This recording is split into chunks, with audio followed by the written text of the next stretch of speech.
কথা বলেন। দাদা, আমরা যে জানতে পারলাম যে পৌরসভার পক্ষ থেকে ফুটপাত নির্মাণের উদ্যোগী নিয়েছেন আপনারা, কি বলবেন এই বিষয়ে? না, আমরা বসেছিলাম গত শুক্রবার দিন এইচডি সাহেবের রোড সেফটি মিটিং হয়েছিল। সেখানে আমি পৌরসভার পক্ষ থেকে জানিয়েছিলাম যে বুনিয়াদপুরে নতুন বাস স্ট্যান্ডে বা বিভিন্ন জায়গায় অ্যাক্সিডেন্ট হচ্ছে, সকালে বাজারটা নিয়ে লোক ঢুকছে না। তো আমি এইচডি সাহেবকে বললাম যে স্যার, এই ব্যাপারগুলোকে দেখতে হবে।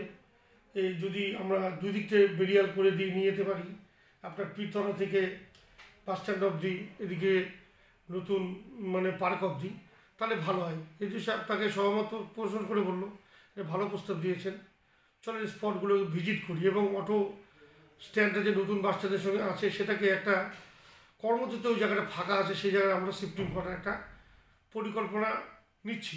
তাহলে রাস্তাটা বরাবর বড়ই থাকবে, লোকজন চলতে ভালো থাকবে এবং পাশাপাশি বেরিয়াল দিলে একটা ফুটপাথ তৈরি হলে ফুটপাথ দিয়ে মানুষ যাবে, মাঝখান দিয়ে গাড়ি ঘোড়া যাবে, এরকম একটা পরিকল্পনা নিচ্ছি। এবং এই সবকে আমি সরজমিনে তদন্ত করে আমরা সার্বিকভাবে অ্যাসিস্ট্যান্ট ইঞ্জিনিয়ার NH 12 এবং রাজ্য সরকারের যারা দায়িত্বে আছেন ইঞ্জিনিয়ার, তাদেরকে নিয়ে একটা আমরা সেদিন আমরা ভিজিট করলাম, তাদেরকে নিয়ে দেখালাম জায়গাগুলো, তাতে সহমত প্রকাশ করেছে। আগামী দিন ওদের নিয়ম অনুযায়ী ওরা বসবে, যে NH 12 যারা কর্মকর্তা আছে দেখে ওরা চেষ্টা চালাচ্ছে, তাতে ওরা একমত করে দেওয়ার চেষ্টা করবে। এবং কিছু বাম আমাদের এই নতুন বাস স্ট্যান্ডে হবে, একটা মিউনিসিপ্যালিটি বাম্প হবে, বিডিও অফিসের সামনে বাম্পটা ফেটে গেছে, সেটাও দেখতে বললাম।